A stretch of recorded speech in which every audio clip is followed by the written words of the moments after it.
ঈদ মানে আনন্দ, ঈদ মানে নিজের ভালোবাসা সবার সাথে ভাগাভাগি করা। আসসালামু আলাইকুম প্রিয় ভিউয়ার্স। দীর্ঘ ২৯টা সিয়াম পালন করার পর আল্লাহ পাকের পক্ষ থেকে একটা আনন্দের দিন পেলাম। তাই সবাইকে জানাচ্ছি ঈদ উল ফিতরের শুভেচ্ছা, ঈদ মোবারক।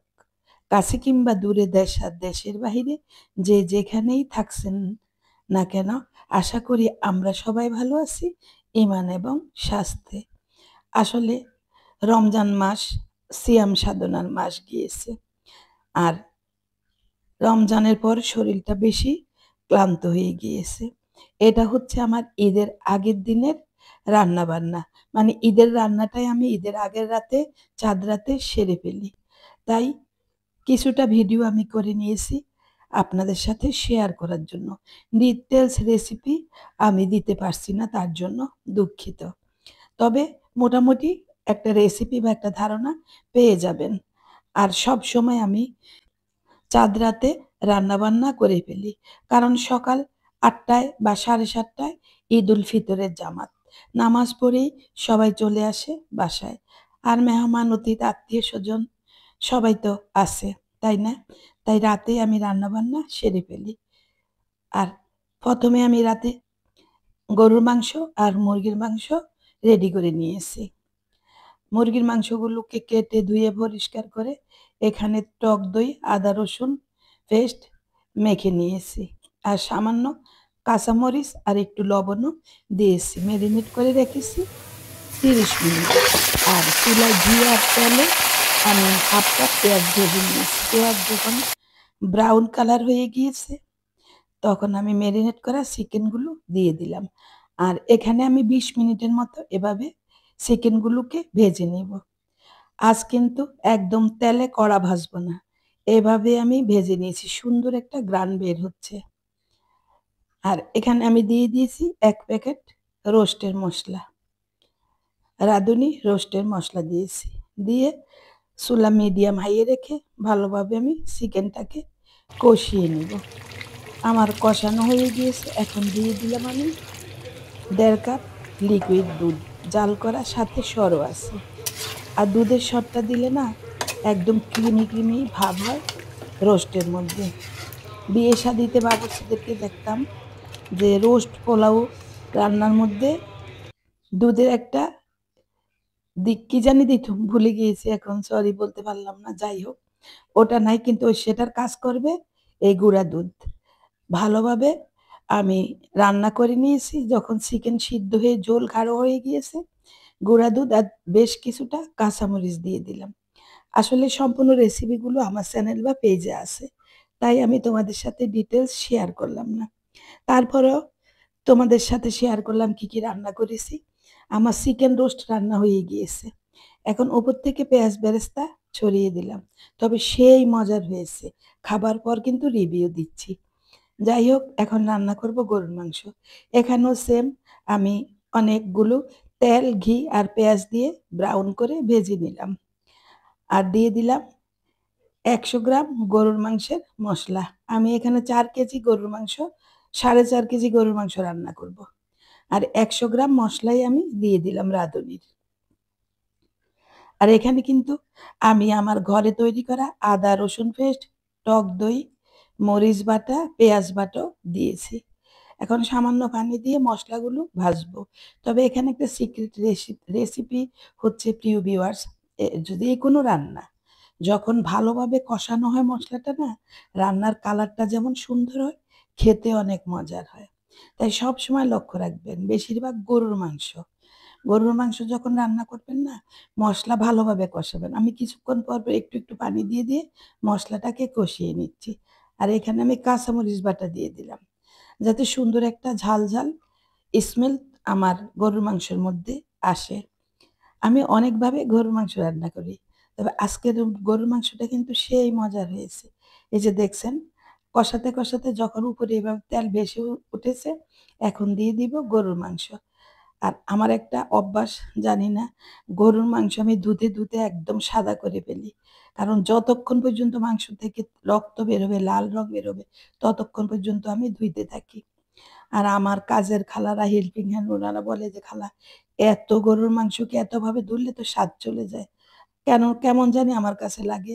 যখন গরুর মাংস ধুয়ে রাখি একটু লাল পানি বের হলে আমি আবার ধুয়ে নিই। যাই হোক, আপনারা আপনাদের পছন্দ মতো করবেন। এখন মসলার মধ্যে সবগুলো মাংস দিয়ে ভালোভাবে নেড়েচেড়ে মিশিয়ে নিচ্ছি। আর এখন দিয়ে দিলাম আমি বাদাম বাটা। আর বাদাম বাটাটা কিন্তু আরেকটু পরে দিলেও হবে। আমি কিন্তু এখনই দিয়ে দিছি। এখন চুলা মিডিয়াম হাই এ রেখে রান্নাটা করে নিব। আর কিছুক্ষণ পর আমি উল্টিয়ে পাল্টিয়ে দিব। ঢাকা দিয়ে রান্না করব। প্রায় ২০ মিনিট ২৫ মিনিটের মতো আমি এভাবে রান্না করেছি। গরুর মাংসটা সিদ্ধ হয়ে গিয়েছে। আর আমি কোনো ঝোল রাখবো না, একদম মাখা করে রান্না করব। কারণ রোজা ভাঙ্গার পর মানুষের ঝোল জাতীয় খাবার খেতে মন চায় না, যেমনটা আমার আর আমার ফ্যামিলির। তাই একটু মাখা করেই মেজবানি স্টাইলে রান্না করলাম। আর এখন উপর থেকে দিয়ে দিলাম বেশ কিছুটা পেঁয়াজ বেরেস্তা। বাস, গরুর মাংস রান্না কিন্তু হয়ে গিয়েছে। এখন রান্না করব আমি ডিমের কোরমা। আর তেমন কিছুই আমি রান্না করি নাই। কারণ আমি ঈদে বাড়ি যাব। তাই অল্প পরিমাণ রান্না করেছি। সরি, ঈদে না, ঈদের ২ দিন পরে আমি আমার দেশের বাড়িতে যাব। তাই বেশি কিছু রান্না করলে সেটা ফ্রিজে রাখলে আর খেতে ভালো লাগে না। তাই অল্প করে রান্না করলাম আর একদম কম রেসিপি আমি রান্না করেছি। আর এইখানে কোরমার জন্য পেঁয়াজ, ঘি, তেল দিয়ে একটু ভেজে নিয়েছি।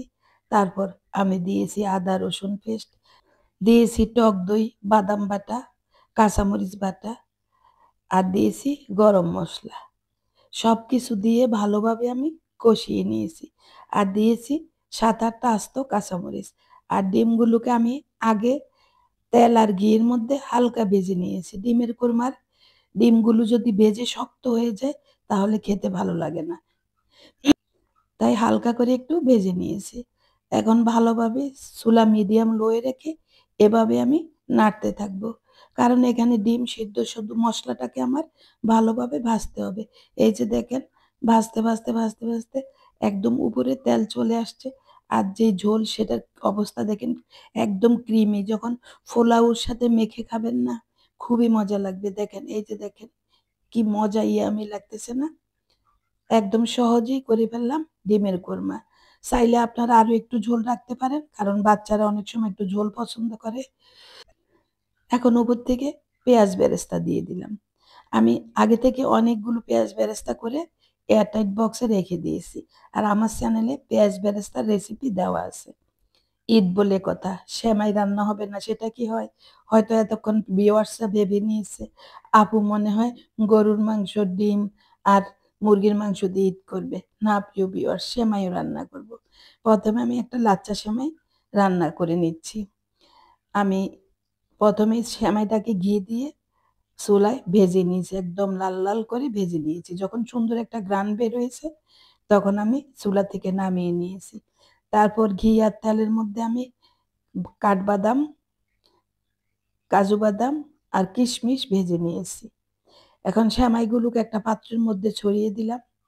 আর ভাজা বাদামগুলোকে আমি ব্লেন্ডারে দিয়ে একটু গুঁড়ো করে নিয়েছি। আপনারা চাইলে শিলপাটায়ও গুঁড়ো করে নিতে পারেন। তবে একদম মিহি করি না। আর কিছু জাফরান কালার দিয়ে দিলাম। দেখার সৌন্দর্যের জন্য কিছুটা কুনাফা স্টাইলে করেছি। যাই হোক, চাইলে আপনারা এটা স্কিপ করে যেতে পারেন। আমি কিভাবে রান্না করলাম তাই আপনাদের সাথে শেয়ার করছি। আর এখানে একটা সস তৈরি করে নিয়েছি। এখানে আমি গুঁড়া দুধ, লিকুইড দুধ ভালো করে ঘন করে নিয়েছি। তার মধ্যে কর্নফ্লাওয়ার আর দিয়েছি স্বাদমতো চিনি। তবে আজকের এই সেমাই রান্নাতে আমি কোনো লবণ ইউজ করব না। ১ লেয়ার দিয়ে উপরে আবার ১ লেয়ার সেমাই দিয়ে দিলাম। আবার আমি বাদাম দিয়ে দিলাম। তবে এই কুনাফাটা না, লাচ্ছা সেমাইয়ের কুনাফাটা না খুব মজা। আর একদম খেতে মুখের মধ্যে কেমন জানি একটা মজার স্বাদ অনুভূতি হয়। যাই হোক, আপনারা রান্না করলে দেখবেন। এভাবে আমি আস্তে সেমাই, বাদাম আর যে সস তৈরি করেছি সেটা দিয়ে দিলাম। আসলে এক হাতে রান্না করেছি। হেল্পিং হ্যান্ড তো আর রাতে থাকে না, ছুটা ছিল, সকালবেলা কাজ ছেড়ে চলে গিয়েছি। সারারাত জেগে এই বয়সে কাজ করা আসলে অনেকটা চ্যালেঞ্জের ব্যাপার, তারপরেও করতে হয়। আর এখানে আমি ১ কাপ পানির মধ্যে ১ কাপ চিনি দিয়ে একটা শিরা তৈরি করে নিয়েছি। এখন উপর থেকে হালকা করে এভাবে ঘুরিয়ে, ঘুরিয়ে শিরাটা ঢেলে দিলাম।